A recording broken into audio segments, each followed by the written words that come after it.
All right, we'll call the meeting to order, and good evening, and welcome to the September 5th, 2024 meeting of the Minnetonka Planning Commission. The Commission generally meets on the first and third Thursdays of the month. The schedule and tentative agendas can be obtained by calling the Planning Department or by checking the city website at minnetonkamn.gov. The Commission holds public hearings on land use applications. From a specific process standpoint, that means we make recommendations to the City Council on rezonings, subdivisions, conditional use permits, and amendments to the city's comprehensive plan, zoning ordinance, and subdivision regulations. We also make final decisions on site plans, signage requests, and variance requests, and expansion permits, unless these requests are part of an application that must be heard by the City Council. In that case, the Commission makes a recommendation, and the Council makes the final decision. The city notifies property owners within at least 400 feet of the sites, posts signs on the properties, and places notices in the Lakeshore Weekly News and the Minnetonka Memo. Any aggrieved party may appeal a final Planning Commission decision to the City Council. If you wish to appeal, you must submit a written request to the city within 10 days of this meeting. From a broader standpoint, the city's comprehensive plan, zoning ordinance, and subdivision regulations are the city's best efforts to codify a balance between individual rights and community responsibilities. Individual rights are easy to understand. Community responsibilities are more subtle, but the idea is that we, as members of the community, agree to limit our individual rights for the common good of the group. The Planning Department, the Planning Commission, and the City Council are charged with managing the sometimes difficult balancing act. We ask you keep this broader perspective in mind as we review tonight's applications. Again, welcome. Staff, please call roll. Hanson. Here. Henry. Here. Maxwell is absent. Minion. Here. Waterman. Here. Banks. Here. Chair Sewell. Here. There are 6 of us seated here tonight. Next on the agenda is approval of the agenda. No changes to the agenda? There are none tonight, Chair Sewell. All right, thank you. Would someone like to make a motion to approve the agenda as posted? I will make that motion. Motion Hanson. I'll second the motion. Second Henry. All those in favor signify by saying aye. Aye. Aye. Motion carries. Next is approval of minutes from August 15th, 2024. Commissioners, any changes to those minutes? Doesn't look like it. Then I'll take a motion to approve those minutes. I'll make that motion. Motion Waterman. Second. Second Minion. All those in favor signify by saying aye. Aye. Aye. Motion carries. Next is report from staff. Thank you, Chair. The City Council met for a regularly scheduled meeting on August the 26th. They had a couple of items on their consent agenda that you had reviewed at a previous meeting. A conditional use permit for an ADU on Wilson Street, a conditional use permit for a child care facility on Yellow Circle Drive, and then the final plat for 1 Acre Oaks. The name has changed of that, but we'll still call it 1 Acre Oaks. On Plymouth Road. Those were all approved on the consent agenda. 2 items on other business. The first was the Amira Villas. That was that rental townhome development, just the Carlson Center site. That was approved unanimously by the council with those conditions that you had recommended. The Inland Partners Doran concept plan for some other residential or rental townhomes on Wayzata Boulevard, that was actually pulled by the applicant just prior to the meeting. They're looking at opportunities to add some more parking to the site. They did submit a revised plan, so that's going to go back to the council at their next meeting for concept plan. Those revised plans are on the website. You can take a look at them now. The revision was to make the buildings a little bit deeper such that they can provide 3 garage stalls in each unit, 2 side-by-sides and 1 tandem.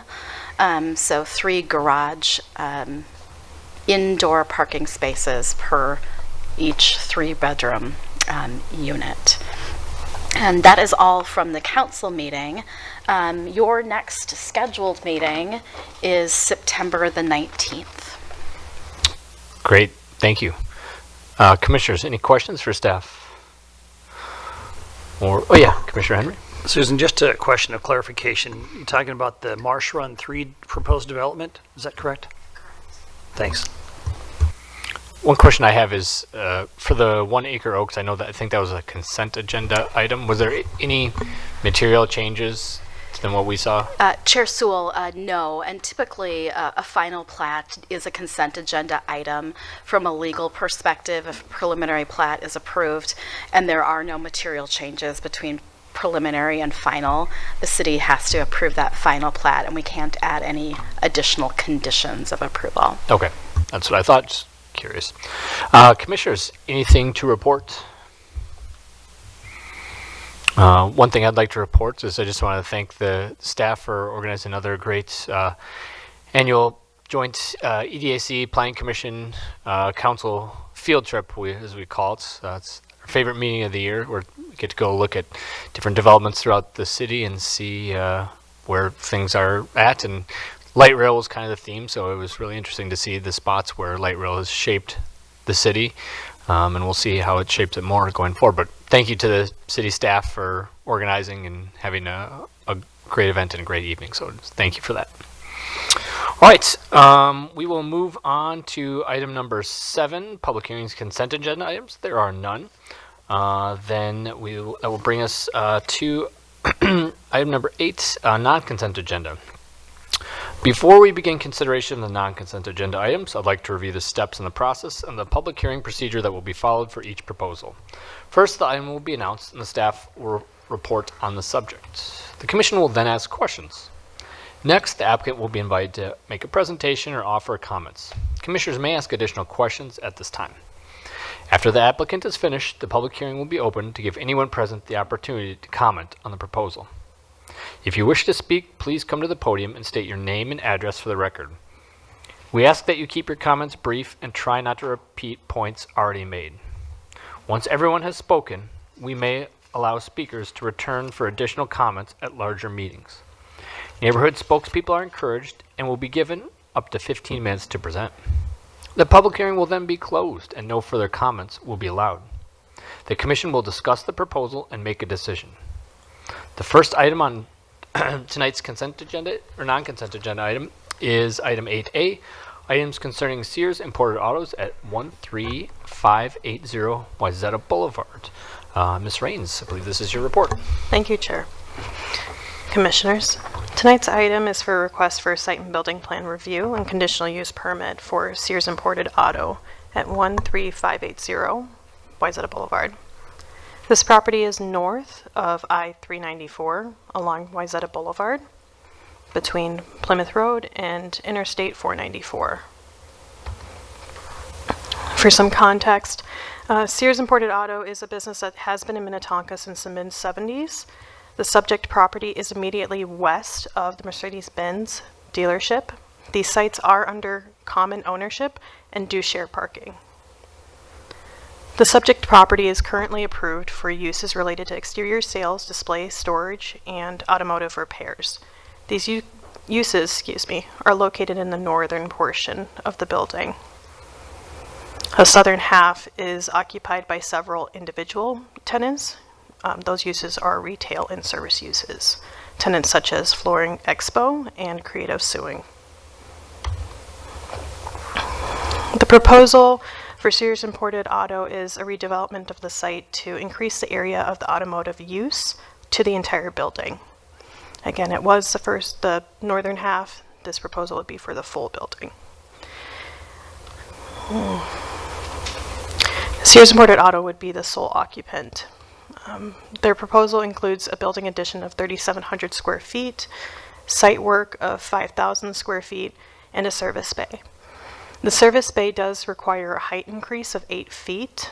This will not change the visual appearance of the building because there was a similar addition approved and constructed in 2017, so this would match that. The physical expansion of the building and the increase in intensity of the use at the site requires the site and building plan review. The expansion of the existing development containing exterior sales, display, and storage requires a conditional use permit. Combined, the lots are approximately 4 acres in size. You'll notice that these lots are not currently combined. This has been added as a condition of approval. From discussions with the county, it was likely that this property was subdivided or divided for the billboard on the southern half of the property. so that it had a separate tax ID as well as taxing. Again, this is a condition of approval as the remnant parcel has no use to stay separated, and that is in line with the county request as well as our city code. And you'll notice on the north portion of the property, there's an existing stormwater pond. The proposed site disturbance is over 5,000 square feet, which triggers a stormwater management plan. From the plan that has been provided, all the standards are met, so we have no concerns with that.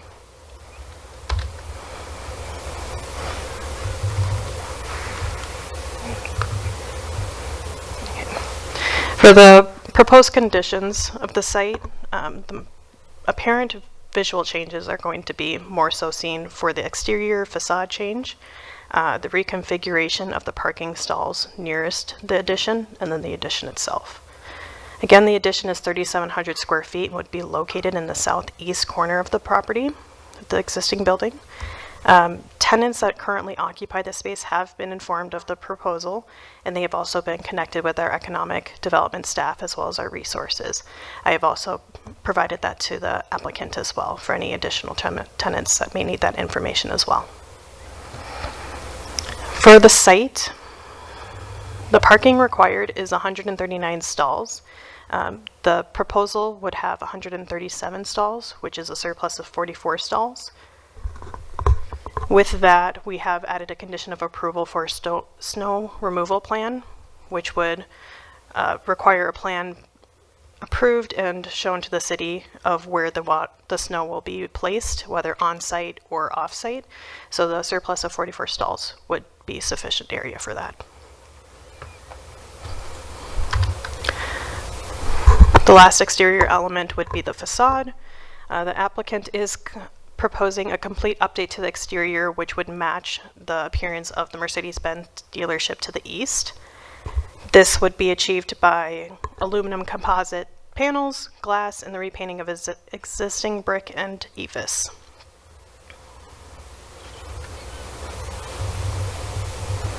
You can see the gray and white and glass throughout the exterior. Staff finds the request reasonable, as generally all the city code standards are met for the proposal. The one standard that is not met would be screening from the public street of 50%. This existing site does not meet that standard, and staff does not anticipate that an adverse impact will occur from keeping the standard as is. It should be noted that the existing site is well screened from residential properties, and that would remain so. Based on these findings, staff is recommending the Planning Commission recommend the City Council approve the request for a site and building plan and conditional use permit. With that, I am available for any questions, as well as the applicant is here. I return the discussion to you, Chair Sewell. Great, thank you. Does anyone have any initial questions for staff? Commissioner Minion? I did a site review and I see that there's residential houses nearby. Are they within the appropriate distance or outside the appropriate distance that this would be affected at all? Chair Sewell, Commissioner Minion, the distance from the property to the building to the homes to the north is approximately 195 feet. We don't have a setback requirement for the homes for this use.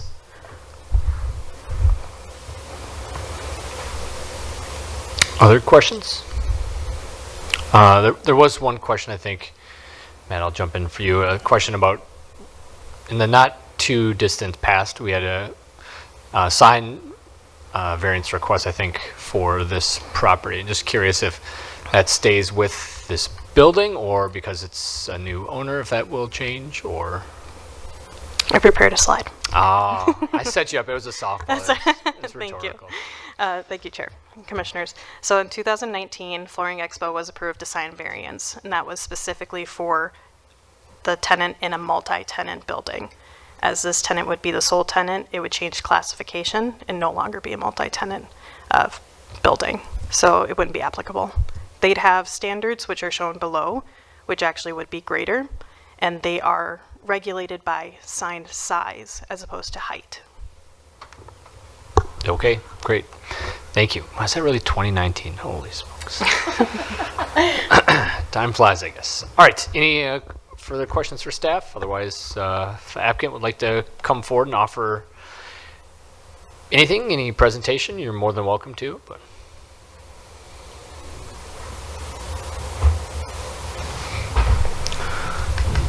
I don't think we're going to grill you too hard. We're pretty gentle around here.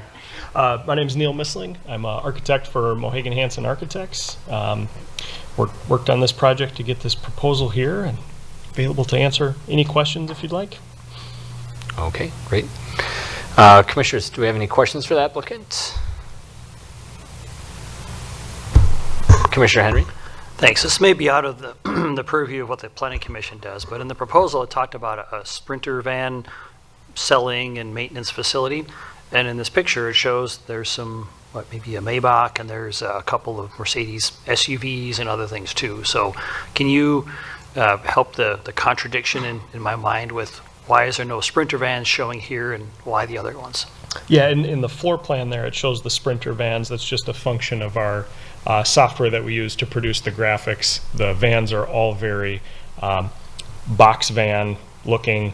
Not the Sprinter vans are more of a sleek van that people will outfit for their business or camping or whatever. So it was simply just a function of the software that we use to make the rendering. And we chose Mercedes vehicles, just didn't have any vans that fit the bill. And it sounds like you're a spokesperson for the client too, so you can answer this one probably, that there's no imminent plans to have any other besides the Sprinter vans in this building? I believe that's the case. It's strictly just a Sprinter van, separate standalone facility from the main dealership. It's part of the Mercedes brand, but in most cases it's separate from that facility. So. Thank you. Yep. Other questions for the applicant? I did all kinds. Commissioner Minion, go ahead. Can you tell us if this facility will be air conditioned? When we did the site review, I noticed that the doors are open, quite a bit of a shop activity going on. Is there future plans to have it air conditioned so that those doors can be closed and less of a nuisance, public nuisance? If it is a nuisance at all, I'm not saying it is, but I can see there's an issue in the future. Yeah, we are. It's planned to be a fully conditioned building. There may be times that the doors are open for extended periods, but for the most part, it would be fully conditioned for energy efficiency as well as for occupant comfort. Okay. Will you talk a little bit about on figure 3, it talks about trees being removed and there's going to be some that will be added. Will you talk a little bit about how the management of the trees will happen as far as things will change? Sure. There's 2 trees currently on site that are on parking islands on that side of the building. In order to upgrade the facade, we're having to disturb the sidewalk and asphalt to do some new foundation work and repair some things on that end of the building. So those trees will be removed as part of that work. And then we're going to reconstruct a similar condition with parking island and trees. It's with the extension of the building facade on the south side towards the east. That parking island will be extended to the east as well. So they'll be the one on the west side will be in almost the same location. The new one will just be further to the east. So the final condition will be a similar condition to what's there today. 1 for 1, do you think? Sounds like? That's Pretty the close? plan. Okay. And one last stupid question. I know what foot candles are. I know what lumens are. But on page 5, note I, you guys talked about 3 watts per square foot. Will the illumination of the new facility be similar to what's in the neighborhood? I'm not sure what 3 watts per square foot works out as far as lumens or what the standard would be. I'm not an expert on that one, but I believe the watts per square foot might have to do with the energy code that's been adopted and is probably a maximum. So I believe it would match similar automotive uses in terms of the light levels that have been done recently. I don't anticipate any extensive lighting on the site. You're saying it'd be similar to what's in the neighborhood now? Correct. Okay. Thank you. Good job. Any other questions for the applicant? All right. Doesn't look like it. Thank you. All right. Thank you. All right. We'll open the public hearing. If anyone wants to come forward and offer any comments, please do. Doesn't look like it. Then we'll close the public hearing. All right. Commissioners, I'm guessing Sprinter van sales are doing well, so they need a little more space. So what do we think of this proposal? Who would like to offer comments? Well, I can start, Chair. Sure. Well, I'll start. I think I agree. Sprinter vans, and I'm guessing they fall within a certain weight category, or maybe above a certain weight category, helps them be tax advantageous to our business owners. And so, to me, that means we have a thriving business community, and maybe some people who want to camp in Sprinter vans too. That seems to be a trend post-COVID. In terms of the building itself, it seems like the aesthetic is harmonious with what's there, and it's great to see the applicant kind of take the first step and say, hey, when we manage our trees, it's a 1-for-1 replacement. We just got to put the trees in a smarter spot maybe for what they're doing. So look forward to supporting this. Great, thank you. Others? Commissioner Waterman, you look like you're excited to go. Thanks. Yeah, this is a good-looking project. I echo a lot of what Commissioner Hansen says. I think the site and building plan looks good, and the CUP is quite logical given the existing use on the site, at least part of the site. Checks a lot of the boxes for stormwater management and parking and snow removal. Overall, I agree it's an improvement of the site, and I think it'll be nice to have it sort of harmonious with the site to the east. Not seeing a lot of, or really any adverse impact on any residential areas or businesses on either side. Really, I was just curious if there was going to be any public comment from residents, from the public, from the existing tenants, and seeing that there is none, I think this makes a lot of sense. Great, thank you. Other comments? Commissioner Henry, you have some comments? Oh, sure. Thanks, Chair. I was also around in 2019 when we had the discussion about updating the sign for the tenant to the far south of it. And it doesn't seem like 5 years ago, but it I was was. thinking that same thing. Right. And that was that the sign that was put out was different from that which was proposed. So in my mind, this erases something that shouldn't have happened. So now I'm glad that the sign ordinance has been wiped out, so now we can go back to square one. Mercedes is a quality product, a good company, and I do like the look of the building. It is matching what's on the other side, so vans are great. I'm all for this project. Great, thank you. Other comments? I think the aesthetic is really nice. I like the fact that there's a balance. I like balance, having the two buildings accent each other. I think is a great idea.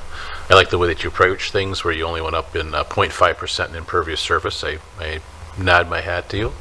And Other way, they think they went down. they written actually. down 0.5%. Yes, I But did who's read my counting? notes correctly. And the fact that you still have able to figure in stuff for snow place to put the snow. And I think it'll be a nice addition to the community. Thank you. Great, thank you. Commissioner Banks, you want to offer any comments? Yeah, I'll just echo what's already been said. In terms of the design, it's great to see how it matches what's existing there in the current building.